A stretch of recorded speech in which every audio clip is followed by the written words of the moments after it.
영광을 돌리세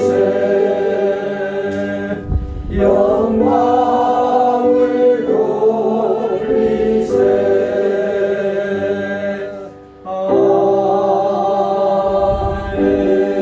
아멘. 이제는 교회 머리가 되시는 우리 구주 예수 그리스도의 은혜와 우리 하나님 아버지의 독생자 예수 그리스도를 보내주신 그 극진하신 사랑하심과 지금도 우리를 중생케 하시며 우리를 성결케 하시며 우리를 위로하시고 격려하시고 때로는 우리를 채찍질하시는 성령님의 놀라운 감동의 역사가 오늘 또 복음을 듣고 힘차게 자랑하고 전하기를 소원하는 우리 선한 목자 모든 성도님들과 가정 위에 이 교회 위에 이제부터 영원토록 함께 계실지어다. 아멘. 아멘.